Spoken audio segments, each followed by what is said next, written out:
그동안에 우리가 북한의 이렇게 핵 개발의 역사도 좀 알아볼 필요가 있을 것 같아요.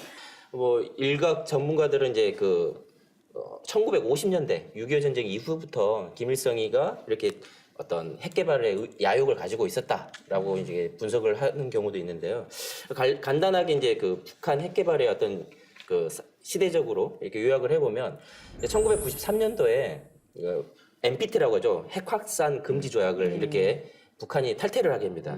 이제 그러면서 이제 1994년에 북한이 이제 그 불바다 서울 불바다 사건 뭐 뉴스에서 많이 보셨을 거예요. 그러니까 불바다 사건이 있고 나서 이제 몇 달 뒤에 미국은 이 대북 그런 일이 있고 나서 이제 미국이 북한을 이제 공격을 할 것을 이렇게 준비를 하죠. 그 당시 이제 대통령이 클린턴 대통령이었는데 시뮬레이션을 돌려보니까 우리 그 대한민국 국민이 한 100만 명 정도 이렇게 죽는 사상하는 걸로 나오고 또 거기에 이제 미국 뭐 군인들도 있었고 우리나라에 살고 있는 어떤 미군들이 있다 보니까 이래 대북을 공격하면 안 되겠구나라고 하고 전 대통령이었던 지미 카터 대통령을 이제 북한의 외교 사절단으로 보내게 되면서 이게 전쟁 위기가 가까스로 이렇게 수습된 상황이었죠.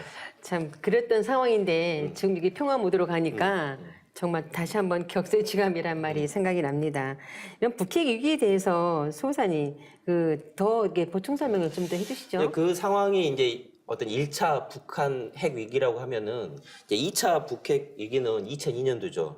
그 이라크 전쟁이 일어나고 나서 부시 대통령이 악의 추계 발언을 하잖아요. 이제 거기 이제 북한을 넣다 보니까 이제 북한이 핵탄두 개발 사실을 인정을 해버리게 되는 거죠. 그러면서 2003년도는 북한이 또다시 핵 확산 금지 조약인 NPT를 탈퇴했고 이제 그런 상황이 심각해지자 중국이 이제 중재로 나서면서 이제 지금의 육자회담, 미국, 소련, 이제 러시아죠. 그다음에 일본과 중국, 그다음에 남한과 북한에서 육자회담을 중국의 중재로 이렇게 결성이 됩니다. 그리고 나서 2005년도에 이제 육자회담에서 핵무기를 파기하고 이제 다시 핵 확산 금지 조약인 NPT를 이제 복귀하게 되는 상황으로 들어가게 되면서 이제 일단락 2차 북한 핵 위기는 마무리가 되게 됩니다.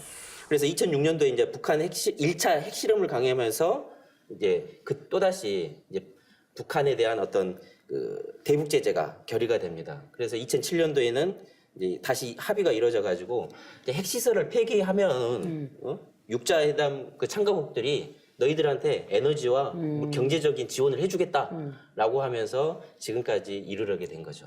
그런 상황에서 경제 제재가 지금 코너로 막 몰리고 있는 지금 시점으로 이제 보이는데 우리 한국을 지렛대로 해서 이렇게 이제 미국에 끌려가던 판세를 지금 보면 북중 정상회담을 통해서 뒤집는 양상을 보이고 있잖아요. 이런 것도 어떻게 봐야 될까요? 그렇죠. 이제 지금 다시 육자회담의 어떤 북한 핵무기를 이렇게 동결을 하려고 하는 육자회담의 어떤 구성이 이제 구도가 다시 형성이 되어가고 있는데 사실 일본 패싱이 이제 있잖아요. 이제 남북 정상회담이 있고 나서 아베 신조가 이렇게 우리도 이렇게 정상회담을 하자 그랬더니 김정은이 단칼에 거절했다라는 이야기가 있습니다. 그래서 이제 러시아와 또 이제 북한은 또 정상회담을 하려고 하고 있다고 하니까 우리가 좀 더 육자회담 구성을 좀 자세히 지켜볼 필요가 있을 것 같습니다. 그야말로 어느 때보다 헤빙 모드가 지금 형성되고 있는데요. 다시 북핵을 해결하기 위해서 육자회담 구도가 지금 형성되고 있다는 말씀을 들으니까 우리 상대님 말씀이 생각이 나는데요. 오손위기에 대한 말씀인데요. 상대님께서는 현하 대세를 오손위기의 기령으로 돌리나니 두 신선은 판을 대하고 두 신선은 각기 훈수하고 한 신선은 주인이라. 주인은 어느 편도 훈수할 수 없어 수수방관하고 다만 손님 대접만 맡았나니 바둑을 마치고 판이 해치면 판과 바둑은 주인에게 돌아가리라 하신 도전 5편 6장의 말씀이 있는데요. 하부총님, 오손위기란 무슨 뜻인가요?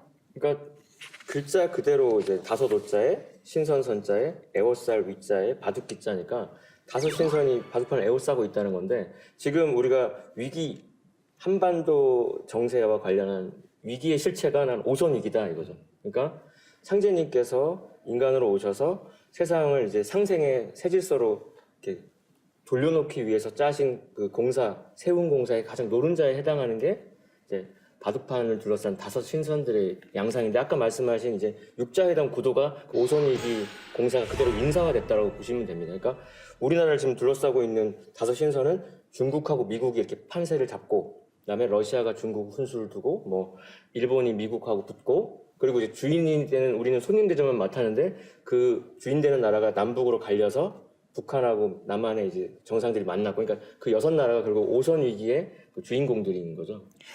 예, 그 말씀하신 대로 보면 상계님께서 천지공사로 하늘과 땅을 뜯어 고치시면서 현 세계 정치 질서를 오선 위기의 형국으로 돌아가게 이렇게 하셨는데요. 육자회담은 상계님께서 집행하신 천지공사가 인류 역사로 이제 드러나고 있다는 것을 여실히 보여주고 있습니다. 그런데 국제 정세를 그 바둑으로 비유한 사례가 이제 여러 나라의 지도자들도 얘기 많이 했죠. 그래서 벌써 이제 전 대통령이 된 오바마가 2009년도에 그 당시 이제 후진타워한테 바둑판을 이제 선물을 하게 되는데 그 행보를 가지고 이제 보는 사람들이 참 동양의 어떤 문화를 잘 파악하고 한 외교 행위라고 이제 분석을 했어요. 왜냐하면 전 세계 모든 사안을 중국인 너네랑 이렇게 신중하게 한 수 한 수 두면서 심리적인 게임을 하겠다는 어떤 메시지 전달도 있는 거고 또 이제 최근에 황구시보라고 하는 중국 이제 언론은 우리 이제 사드 배치 관련해서 막 이제 우리가 너무 미국 편을 드니까 야 니네 뭐 이렇게 줏대도 없이 니는 지금 미국의 바둑알이다. 그러니까 상제님이 공사하신 바둑판의 프레임을 지금 이제 역사 속에 이제 전략가들도 이렇게 언급을 하고 있는 형국입니다 지금. 그러니까 이제 그 어떤 정세를 뭐 바둑으로도 표현을 했지만 이제 서양에는 바둑이 말고 이제 체스가 있잖아요. 네. 그래서 뭐 서양 학자들은 이제 대부분 이제 국제 정세를 게임으로 이야기하는 체스로 이렇게 또 비유를 하고 있는데요. 국제 정치학자인 지비그뉴 브레진스키 교수가 이제 거대한 체스판이라는 책을 저서를 하는데 그 내용에 보면은 이제 4강 중국과 일본과 미국과 러시아 등 4강에 이제 둘러싸인 한반도의 지정학적인 어떤 문명을 이제 표현한 것을 또 이제 거대한 체스판으로 이야기를 또 했다는 거죠.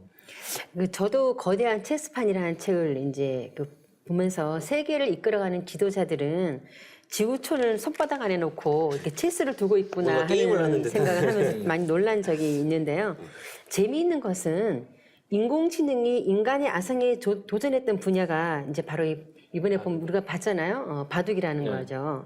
근데 그 바둑만은 인공지능이 결코 따라갈 수 없을 것이다. 이렇게 했잖아요.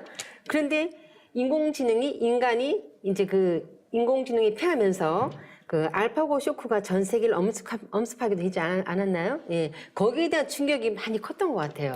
그렇죠. 이제 바둑이라고 하면은 바둑판 자체가 이제 우주 원리적으로 되어 있거든요. 그래서 19줄 해가지고 흑백, 음양으로 이렇게 흑백돌과 이제 흰 돌과 검은 돌로 이렇게 두는 게 반상 위에서 두는 게 이제 바둑인데요. 이 바둑의 경우 이제 경우의 수가 이제 우주에 있는 원자 수 이상으로 복잡한 이 거대한 탐색 공간이라고 이렇게 표현을 해요. 그래서 우주에서 전체 그 수소원자 수가 10에 한 80승 정도 된다라고 하는데 이 바둑에서의 어떤 경우의 수는 뭐 10에 360승이라고 하니까 어마어마한 그 경우의 수를 가지고 있는 거죠. 그렇기 때문에 이제 과거에는 인간이 이제 컴퓨터가 이제 인간을 이길 수 없었다고 했는데 이제 얼마 전이죠. 이세돌이 그렇죠. 이렇게 알파고에게 한 번 이긴 걸 만족을 했는데 지금 새로 나온 알파고에는 100점 100패라고 하거든요. 그러니까 이제는 이제 뭐 AI 시대를 맞이한 게 아닌가 싶습니다. 아, 정말